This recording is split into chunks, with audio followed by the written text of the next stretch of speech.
नमस्कार दोस्तों, welcome to government exam info. तो स्वागत है आप सभी का आज के वीडियो में। और देखिए, उत्तराखंड पावर कॉर्पोरेशन लिमिटेड की तरफ से एक नई वैकेंसी निकाली गई है। तो जो भी इसके लिए आवेदन करना चाहते हैं वो इसको देख लें। देखिए, इसमें जो जो चीज़ें मांगी गई है वो मैं आपको बताऊंगा। पहली चीज़, इसमें वैकेंसीज कितनी हैं, कैटेगरी वाइज कितनी है और कौन कौन से पोस्ट हैं, ये सारी चीज़ें। दूसरा आपका रहेगा जो प्रोसीजर होगा, क्वालिफ़िकेशन क्या है, एज कितनी मांगी गई है और आवेदन कैसे अप्लाई कैसे करना है, फ़ीस वगैरह क्या है, ये सारी चीज़ें मैं आपको बताऊंगा इसमें। सबसे पहले बात कर लेते हैं पोस्ट की।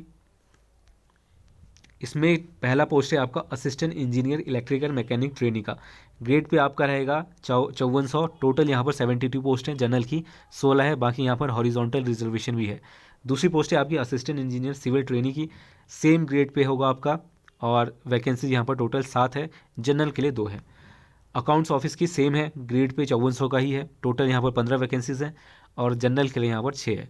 इसके बाद है लॉ ऑफिस, इसमें भी बिल्कुल सेम है, आपका ग्रेड पे 5400 का ही है। लेकिन वैकेंसीज कम है, यहाँ पर 2 वैकेंसीज है और एक जनरल की है और एक एससी की है। पर्सनल ऑफिसर बिल्कुल सेम है ग्रेड पे, टोटल यहाँ पर 8 वैकेंसीज है, जनरल की 5 है।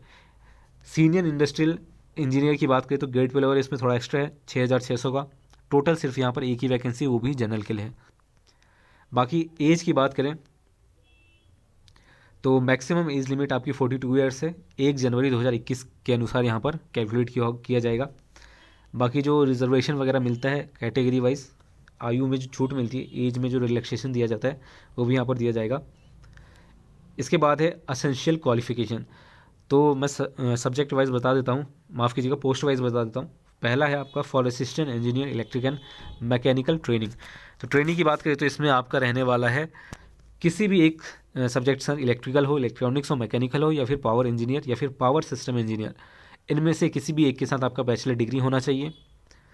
या फिर अगर आपके पास ये नहीं है तो इसके इक्विवेलेंट कोई सा भी इंजीनियरिंग ब्रांच के साथ जिसके आपका जो सब्जेक्ट है वो इलेक्ट्रिकल, इलेक्ट्रॉनिक या फिर मैकेनिकल ये रहा हो तो वो भी चल जाएगा यहाँ पर। अगर ये भी नहीं है तो आपके पास AMI सेक्शन A&B एग्ज़ाम अगर आपने पास किया है तो भी यहाँ पर ये चल जाएगा। ये पहली पोस्ट है। यहाँ पर थोड़ा इन्होंने कट ऑफ तय कर दिया है, यानी कि जो क्वालिफाइंग मार्क्स है वो तय कर दिया है एक तरह से। तो क्वालिफाइंग मार्क्स बात करें तो 65% है आपके आवेदन करने की क्वालिफाइंग मार्क्स है ये, यानी कि इतने परसेंट से अबव वाले ही इसके लिए आवेदन कर पाएंगे। ये किसके लिए? जनरल, OBC और EWS के लिए। SC ST वालों की बात करें या फिर डिपार्टमेंट कैंडिडेट्स की बात करें तो इनको सिर्फ मिनिमम पास मार्क्स चाहिए SC ST कैटेगरी के। लेकिन डिपार्टमेंट वाले जो SC ST में आते हैं, माफ़ कीजिएगा OBC जनरल में आते हैं, उनके लिए 50% है, डिपार्टमेंट वालों के लिए भी। तो ये ध्यान में रखिएगा। इसके बाद है for assistant engineer civil training की। तो इसमें क्वालिफिकेशन की बात करें तो बैचलर डिग्री चाहिए सिविल और those engineering branch which have the word civil, यानी कि सिविल जो है आपके पास बैचलर डिग्री होना चाहिए सिविल में। और इसमें भी सेम है, अगर ये नहीं है तो AMI के साथ सेक्शन A&B एग्ज़ाम क्लियर होना चाहिए आपका। बाकी इसमें जो मिनिमम क्वालिफिकेशन मार्क्स दिए गए हैं, यानी कि इससे अबव वाले इसके लिए आवेदन कर सकते हैं, तो बिल्कुल सेम है। 65% मार्क्स आपसे मांगे गए हैं। किसके लिए? जनरल, OBC और EWS के लिए। सिलेक्शन प्रोसीजर क्या रहेगा आपका, तो यहाँ पर देख लीजिए, ये बताया गया है। Selection to the post of assistant engineer electric and mechanical civil will be done on the basis of objective written test of 3 hour duration containing part 1 and 2। तो 2 भागों में होगा आपका, आई थिंक 2 पेपर होंगे। पहला है पार्ट 1, दूसरा है 2। 3 आवर आई थिंक एक ही साथ होगा क्योंकि 3 आवर ड्यूरेशन है, तो एक ही साथ 2 पार्ट्स में होगा। तो concern subjects followed by interviews of short listed candidates on the basis of qualifying criteria.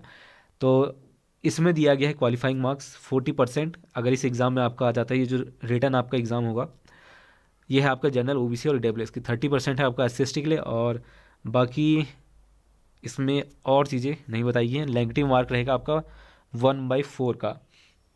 इसके बाद एक पॉइंट दिया गया है, the final selection will be based on the merit list in each category determined on the basis of aggregate marks obtain in the written test 88% and interview 12%, यानी कि 12% interview के marks और 88% आपका जो 3 आवर का पेपर होगा उसका रहने वाला है। और उसमें से आप जितना भी लाते हैं मार्क्स और जो इंटरव्यू के मार्क्स हैं 12% में से, टोटल जो 12% मार्क्स हैं इंटरव्यू का, उसमें से जितना भी आपका आएगा इंटरव्यू में, उन टोटल का कंबाइंड मिला के एक मेरिट बनाई जाएगी और उसके बाद ये होगा। इसके बाद अगला पॉइंट है, फॉर इलेक्ट्रिक एंड मैकेनिकल कार्डे the part 2 of written test will consist of one common question paper based on electrical, electronics and mechanical engineering branch. तो ये पेपर 2 के लिए है, जो कि इलेक्ट्रिकल और मैकेनिकल वाले हैं। ठीक, इसके बाद है आपका पार्ट 1 पेपर क्या होगा, तो पार्ट 1 होगा आपका bilingual objective type question होंगे, मल्टीपल चॉइस होंगे और 50 मार्क्स का होगा, 50 क्वेश्चन होंगे और इसमें आपका जनरल अवेयरनेस होगा यानी कि जीके जीएस वगैरह होगा, और एक होगा आपका एप्टीट्यूड और रीजनिंग वगैरह जो क्वेश्चन पूछे जाते हैं जनरली एवरेज लेवल के, तो यही आपका रहने वाला है। और mechanical card, electric and mechanical card की बात करें तो एंड सिविल कार्ड, ये तीनों के लिए है, इलेक्ट्रिकल, मैकेनिकल एंड सिविल वालों के लिए। दूसरा आपका रहने वाला है पेपर पार्ट 2 जो है बाय लैंग्वेज ऑब्जेक्टिव क्वेश्चन रहेंगे, मल्टीपल चॉइस, 126 मार्क्स का ये रहने वाला है। और इसमें जो सब्जेक्ट आपका रहेगा सेपरेटली इलेक्ट्रिकल एंड मैकेनिकल और सिविल के अनुसार रहेगा अलग अलग। तो जो भी आपका होगा इसमें सिलेबस वही है जो आपने पढ़ा होगा डिप्लोमा या जो मांगा गया है इसमें, उसमें। लॉ ऑफिस की बात करें तो इसमें क्या मांगा गया है, इसमें मांगा गया है applicant should be graduate in law from recognised institute of repute within minimum 5 year of experience in the legal department of a PSU organisation. कुल मिला के ये है कि आपका लीगल डिपार्टमेंट में आपका एक्सपीरियंस होना चाहिए 5 साल का, बाकी इसमें कुछ और नहीं है। और सेलेक्शन प्रोसीजर इसकी देख लेते हैं। इसमें जो क्वालिफाइंग क्राइटेरिया है यानी कि एग्ज़ाम जो रिटर्न होगा, इसमें 2 पेपर होंगे सेम, पर इसमें थोड़ा सा चेंजेस हैं सिलेबस में, और बाकी जो क्वालिफाइंग क्राइटेरिया है बिल्कुल सही सेम है। तो पेपर 1 होगा आपका bilingual objective type written test, paper 1 होगा, 1.5 घंटे का होगा, 100 मार्क्स होंगे, 100 क्वेश्चन होंगे। टॉपिक्स क्या रहेंगे पेपर का, लॉ हो गया सब्जेक्ट वाइज, इलेक्ट्रिसिटी लॉ हो गया, कॉन्ट्रैक्ट लॉ हो गया, कंज्यूमर एंड लेबर लॉज हो गए, जनरल लॉज ETC आदि जो हैं आपके रहने वाले हैं। जनरल अवेयरनेस भी आपका रहने वाला है पेपर 1 में, देख सकते हैं आप। इसके बाद पेपर 2 में जो है आपका वो 2 घंटे का होगा, 100 मार्क्स रहेंगे, ऐसे राइटिंग ऑन लॉ सब्जेक्ट होगा आपका, और इसमें भी वही टॉपिक है, बस इसमें ऐसे के रूप में आपको ये लिखना पड़ेगा। इसके बाद है अकाउंट्स ऑफिस, इसमें क्वालिफिकेशन एक्सपीरियंस की बात की गई, तो application should possess professional degree in CA, ICWR, MBA finance में। प्रेफरेंस किसको दिया जाएगा, 2 years relevant post qualification experience जिनके पास होगा उनको यहाँ पर दिया जाएगा।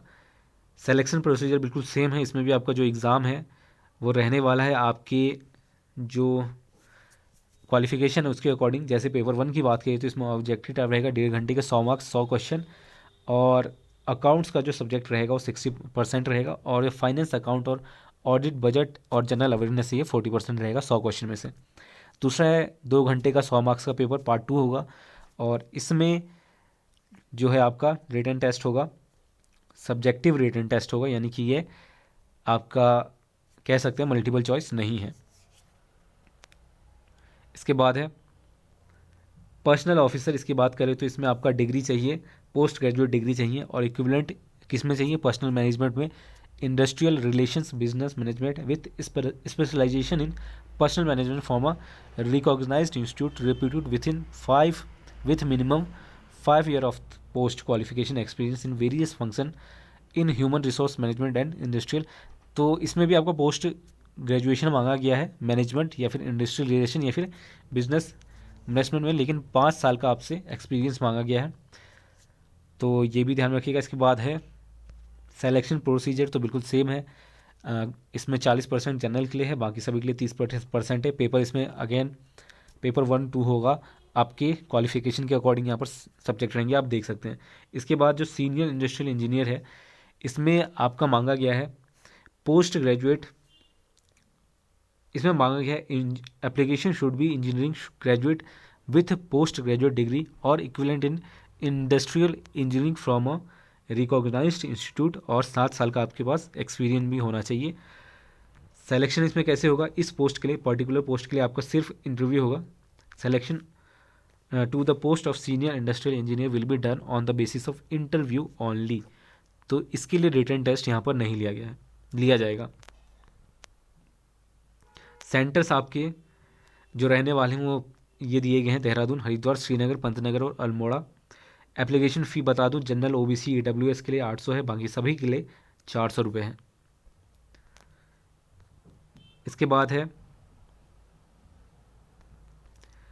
सबमिशन फॉर्म आपको कैसे करना है मैं बता देता हूँ। The advertisement and online application format should be hosted on UPCL website, जो कि है www.upcl.org, या फिर एक और ऑप्शन दिया गया गुप्ताज वेबसाइट, जिसका जो एड्रेस है वो ये है www.tscpantnagar.com. The candidates will have to submit their application online and get printed application of the same, which shall be submitted to Gupta's along with documents and fee receipt to coordinator test and selection Lambert Square Guest Hostel. तो ये address दिया गया है, यानी कि offline भी आपको सभी डॉक्यूमेंट्स के साथ जो एप्लीकेशन फॉर्म है उसका प्रिंट आउट लेकर रिसिप्ट फी रिसिप्ट लगाकर जो आप ऑनलाइन पेमेंट करेंगे, जो उसकी रिसिप्ट जब मिलेगी तो उसका भी आपको प्रिंट आउट लेकर कर सकते हैं। तो ये बताया गया है। तो ये एड्रेस है, इसको देख लीजिए अगर आप आवेदन करना चाहते हैं तो आवेदन आपके 16 अप्रैल 2021 तक होने वाले हैं। तो ऑनलाइन ही इसके लिए अप्लाई करना है, बाकी कोई और तरीका नहीं है। और डेट्स बता देता हूँ मैं, 17 यानी कि आज से ये स्टार्ट है और 16 तारीख तक कर सकते हैं। एग्ज़ाम कब होगा आपका? एग्ज़ाम होगा आपका 26 तक मान लीजिए, क्योंकि इसमें बताया गया है कि return 10 days after last date of online submission of application form. तो रिटर्न होगा आपका जब आप 16 तारीख आपकी लास्ट डेट है, तो 16 के बाद 10 दिन बाद 26 तारीख तक हो सकता है आपका, 26-27 तक ये हो जाएगा।